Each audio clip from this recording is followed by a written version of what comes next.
Welcome to my garden, and my little dog Allegra and I welcome you here into Derbyshire. But we're so sad that we're not at Chorley Flower Show, where we would normally be celebrating the heart of horticultural excellence, surrounded by that wonderful landscape of Astley Park. So in my mind, in my memory, I'm returning to last year's show when I enjoyed a great time and a fantastic event with all of you at the show there. Although the weather wasn't too brilliant, was it? But who knows, here in Derbyshire the weather can change within minutes. So I've wandered around my own garden and gathered some flowers that I want to share with you all. And I was thinking, if I want to inspire them to make an arrangement, then what could I use? And we came up with a watering can, didn't we, Allegra? She sort of had a sniff and sort of said, use that container, Jonathan. They'll all have a watering can back at home that they could upcycle and give it a floral makeover. It could have a floral moment. So this old galvanised watering can, which I've got a number of around the garden, they're not just there for decoration, I do use them, makes a perfect receptacle to do quite a dramatic arrangement into. So I'm going to start, and I'm going to sort of create a medium into the middle there, so there's something to hold the flowers into later, because I'm going to add a bit of height, a bit of drama to the design. So you need a body of foliage to begin with. And she's like the judge sat there, isn't she, watching every placement that I'm putting in.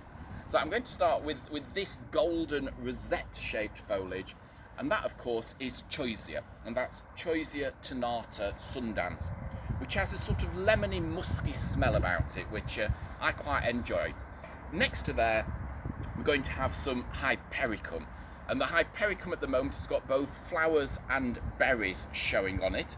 And I don't know about anybody else, but it's slightly disconcerting to see berries, because instantaneously that transports me into autumn mode, and I'm not ready for autumn yet. We still want to enjoy summer, and what a strange summer we're all experiencing this year. But the garden, I'm sure, for me, like for many of you, is a salvation. And you know, me and my dog, we enjoy being out in the garden and just celebrating all that beautiful plant material, but also working with nature, working harmoniously there. So a couple of types of foliage. They've now created a body, a sort of a bulky mass there, what I can feed some taller flowers through. And they should hopefully help to angle all of that then into position, into place. Well, I've been pruning shrubs back because normally every weekend I'm at a various flower show and I take lots of my plant material with me. So lots of things have become rather buoyant in the garden and are bursting with growth that would normally be being chopped back to use in demonstrations and floral installations. And this Sambucus Rassimosa, this wonderful lacy-leafed golden elder, is really rocketed skyways, and it's quite a dramatic deciduous shrub. So it's one that loses its leaves during the winter time, but we're not too worried about that because we can enjoy the sculptural shape of the branches. But it's one that does benefit from being cut quite harshly back. So this is quite a good prune yesterday, so I can use some in my arrangement for all of you to celebrate what would be Chorley Flower Show.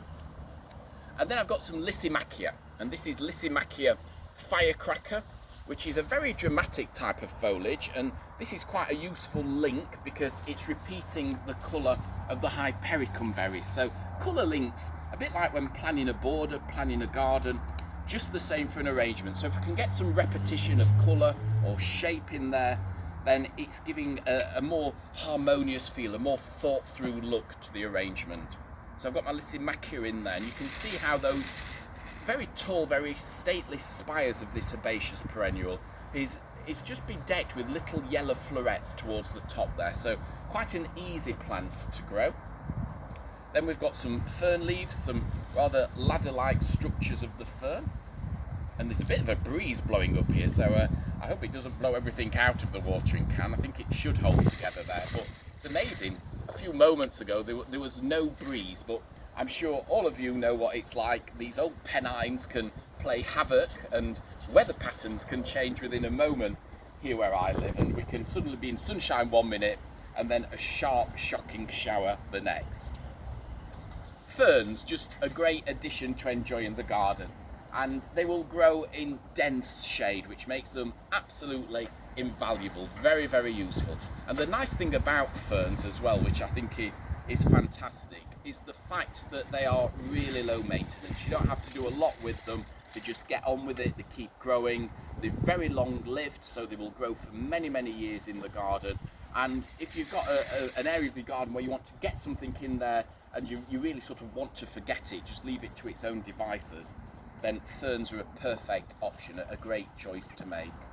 A few seed heads, and I've got some seed heads here from some Alliums. This was the white Allium Mount Everest, which is obviously long since finished, but I leave the seed heads in the garden because I think they work really well. They give it a little bit of architectural drama and a different shape with that spherical head there and a different degree of interest. Well, herbaceous things are my passion, and if I was at Chorley Flower Show this weekend, I would be visiting the nurseries and seeing what different herbaceous options they've got on there to tempt me to buy. And this plant is one of the skyscrapers in the herbaceous borders. And this is a campanula, and I've really reduced its length down quite substantially here because Campanula lactifolia, the Milky Campanula, it sits about 6 foot in height in the garden, so it's a real back of the border giant. And this is a wonderful deep blue one, which is harebell coloured. There's also one called Loddon Pink, which is a pinky shade, which again is fantastic and equally as handy to have in the garden.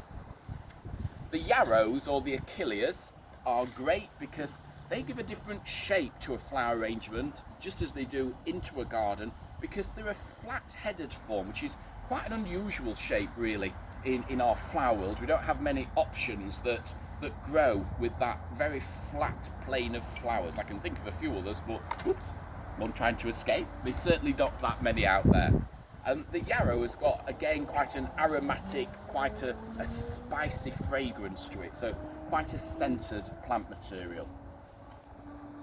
The yellow loose strife is one of those old-fashioned country garden plants, and this can grow like a weed if left unkempt, but it's quite a handy weed. It's quite a nice weed to celebrate because it's very easy to grow, very colourful during the later summer months, and will grow again in damp or dry shady areas. Equally, it will grow in warm sunny spots, so it's not at all choosy.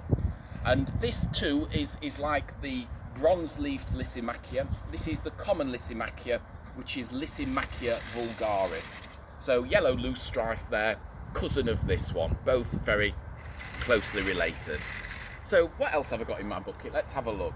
Well, I've got some seed heads again. So we've got the Allium seed heads. Another nice seed head is the Phlomis, and this is Phlomis russellianus, and normally it has big hairy leaves just under each seed capsule there, and I have just chopped those leaves away so we can actually see the strength, we can see the shape of the seed heads there, which is really what I want to enjoy in here. So a few of those going in there. I think Allegra's getting ready to lay down and have a power nap. She's decided that she's seen enough flower arranging for one day. I'm sure, you know, she could do an arrangement herself. She's watched me make so many, but it's her birthday as well this week, I must tell you. So she's one in a couple of days' time, so she's getting ready for her birthday celebration. Not sure what that celebration will be, but she's getting ready to celebrate. But I'm celebrating with these spires of thistles, and the colour on this eryngium, I hope you can just spot that. Look at the colour on those stems. It's a metallic blue. It almost looks like car spray paint. It looks like it's come directly from a posh car showroom, this, and it's the latest zooped up model because the colour scheme on these, fantastic. Eryngium alpinums, great to have in the garden. Very, very bee friendly. In fact, they're bee magnets as far as flower goes, so they will attract the pollinators into your garden. And again, they will grow year after year for you. The other nice thing about them is they will dry off in the garden, so you can just leave those flowers, just let them dry on the plants, and if you wish to do so, you can leave them all winter time, and they will produce that wonderful strong sculptural form, which when we've got frost, if it's snidered in hoarfrost, a covering of hoarfrost on there, it's going to look absolutely splendiferous. A real great addition to have to the garden. So I've got a few of the leucanthemums just coming across there, the old-fashioned marguerites, a plant that we used to see in everybody's garden, didn't we? And I do like this lemon one. It's a nice change from the plain white ones. And then I'm going to finish off with a few roses, which are hopefully going to hold, because we did have a bashing of rain, which has certainly played discourse with some of the flowers in the garden, but I think these are going to be okay. So a few roses to give a final flourish of colour into this arrangement. So here we're looking at the blues, the golds, down to the oranges. So a more hot and tempestuous scheme to bring the colour of a summer border into our virtual Chorley flower show this year. So remember, a watering can make a fantastic container to design an arrangement into. And if you're having a party, which I know is difficult at this time of social isolation, but if you're having a small gathering, a celebration of family, why not make one of these and stand it outside the door to welcome everybody? Or why not make one and hang it on your gate, or put it on a fence post, so it's going to cheer everybody up as they walk past. And if the postman comes, or the paper boy, or your grocery deliveries, then they'll see these flowers and it'll make them happy, because that's what flowers do. It lifts our spirits, it cheers us up. Normally I'd be sharing my flower talks with you all on the stage at Chorley Flower Show along with my good colleague Martin Fish, and we're so sad not to be there with you, but we do look forward to visiting Chorley, fingers crossed, next year, to bring a little bit of floral fabulousness and a bit of flower talk in amongst there. So if anybody's got any questions, or you want to contact me, you can do so via social media through Facebook, Instagram or Twitter, just by following my name, Jonathan Mosley.